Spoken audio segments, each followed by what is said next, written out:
ನಗರಸಭೆ ಉಪಾಧ್ಯಕ್ಷರಾದ doctor G Sajid Sameer ಅವರಿಗೆ ಹುಟ್ಟುಹಬ್ಬದ ಹಾರ್ದಿಕ ಶುಭಾಶಯಗಳು. ಶುಭ ಕೋರುವವರು ಸಾಜಿದ್ ಸಮೀರ್ ಅಭಿಮಾನಿ ಬಳಗ.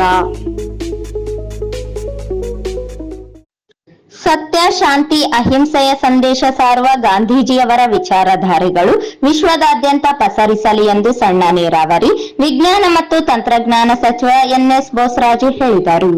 ನಗರದ ಮಹಾತ್ಮ ಗಾಂಧಿ ಜಿಲ್ಲಾ ಕ್ರೀಡಾಂಗಣದಲ್ಲಿ ಜಿಲ್ಲಾಡಳಿತ, ಜಿಲ್ಲಾ ಪಂಚಾಯತ್, ವಾರ್ತಾ ಮತ್ತು ಸಾರ್ವಜನಿಕ ಸಂಪರ್ಕ ಇಲಾಖೆಗಳ ವತಿಯಿಂದ ಇಂದು ಮಹಾತ್ಮ ಗಾಂಧೀಜಿ ಪುತ್ಥಳಿಗೆ ಪುಷ್ಪನಮನ ಸಲ್ಲಿಸಿ ಮಾತನಾಡಿದರು.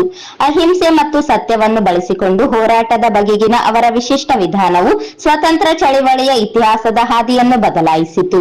ಶಾಂತಿಯುತ ಮಾರ್ಗಗಳ ಮೂಲಕ ಸ್ವತಂತ್ರವನ್ನು ಸಾಧಿಸುವ ಅವರ ನಂಬಿಕೆಯು ಗಾಂಧೀಜಿಯನ್ನು ಪ್ರತ್ಯೇಕಿಸಿತು. ಗಾಂಧೀಜಿಯವರ ಸತ್ಯಾಗ್ರಹ ಮತ್ತು ಅಹಿಂಸಾತ್ಮಕ ಪ್ರತಿರೋಧಕ ಪರಿಕಲ್ಪನೆಯು ಹಿಂಸಾಚಾರವನ್ನು ಆಶ್ರಯಿಸದೆ ಸ್ವತಂತ್ರ ಹೋರಾಟದಲ್ಲಿ ಭಾಗಿಯಾಗಲು ಲಕ್ಷಾಂತರ ಜನರನ್ನು ಪ್ರೇರೇಪಿಸಿತು ಎಂದರು. ಸ್ವಚ್ಛ ಭಾರತದ ಕನಸನ್ನು ಮೊದಲಿಗೆ ಕಂಡವರು ಮಹಾತ್ಮ ಗಾಂಧೀಜಿ. ಸ್ವತಂತ್ರಕ್ಕಿಂತ ನೈರ್ಮಲ್ಯವು ಮುಖ್ಯ ಎಂಬ ಗಾಂಧೀಜಿಯವರ ಪರಿಕಲ್ಪನೆಯು ಅವರು ಸ್ವಚ್ಛತೆಗೆ ನೀಡುತ್ತಿದ್ದರು ಆದ್ಯತೆಯನ್ನು ತಿಳಿಸುತ್ತದೆ.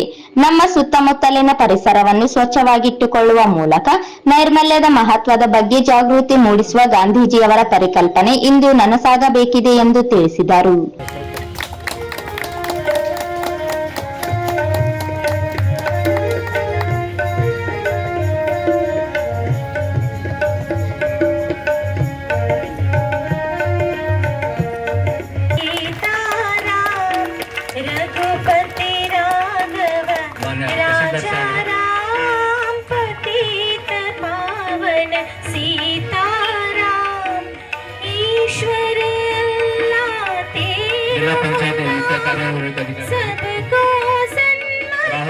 ಇದೇ ಸಂದರ್ಭದಲ್ಲಿ ಸಂಸದರಾದ ಜಿ ಕುಮಾರ್ ನಾಯಕ, ರಾಯಚೂರು ನಗರಸಭೆ ಅಧ್ಯಕ್ಷರಾದ ನರಸಮ್ಮ, ಜಿಲ್ಲಾಧಿಕಾರಿ ನಿತೀಶ್ ಕೆ, ಜಿಲ್ಲಾ ಪಂಚಾಯತ್ ಮುಖ್ಯ ಕಾರ್ಯನಿರ್ವಾಹಕ ಅಧಿಕಾರಿ ರಾಹುಲ್ ತುಕಾರಾಂ ಪಾಂಡ್ವೆ, ಜಿಲ್ಲಾ ಪೊಲೀಸ್ ವರಿಷ್ಠಾಧಿಕಾರಿಗಳು ಎಂ ಪುಟ್ಟಮಾದಯ್ಯ, ಅಪರ ಜಿಲ್ಲಾಧಿಕಾರಿ ಶಿವಾನಂದ್, ರಾಯಚೂರು ತಹಸೀಲ್ದಾರ್ ಸುರೇಶ್ ವರ್ಮಾ, ರಾಯಚೂರು ನಗರ ಕೋಶದ ಯೋಜನಾ ನಿರ್ದೇಶಕರಾದ ಜಗದೀಶ್ ಗಂಗಾನವರ್, ರಾಯಚೂರು ನಗರಾಭಿವೃದ್ಧಿ ಪ್ರಾಧಿಕಾರದ ಆಯುಕ್ತರಾದ ಮೊಹಮ್ಮದ್ ಜಿಲಾನಿ, ರಾಯಚೂರು ನಗರಸಭೆ ಪೌರಾಯುಕ್ತರಾದ ಗುರುಸಿದ್ದಯ್ಯ ಸ್ವಾಮಿ ಹಿರೇಮಠ, ಜಿಲ್ಲಾ ಆಯುಷ್ ಇಲಾಖೆ ಅಧಿಕಾರಿ ಡಾಕ್ಟರ್ ಶಂಕರಗೌಡ ಎಸ್ ಪಾಟೀಲ್, ಯುವ ಸಬಲೀಕರಣ ಮತ್ತು ಕ್ರೀಡಾ ಇಲಾಖೆಯ ಸಹಾಯಕ ನಿರ್ದೇಶಕ ವೀರೇಶ್ ನಾಯಕ, ವಾರ್ತಾ ಮತ್ತು ಸಾರ್ವಜನಿಕ ಸಂಪರ್ಕ ಇಲಾಖೆಯ ಲಿಂಗರಾಜ್, ಎ ಪ್ರಕಾಶ್, ರಮೇಶ್ ಗೌಡೂರು ಸೇರಿದಂತೆ ವಿವಿಧ ಇಲಾಖೆಯ ಜಿಲ್ಲಾ ಮಟ್ಟದ ಅಧಿಕಾರಿಗಳು ಕಾರ್ಯಕ್ರಮದಲ್ಲಿ ಇದ್ದರು.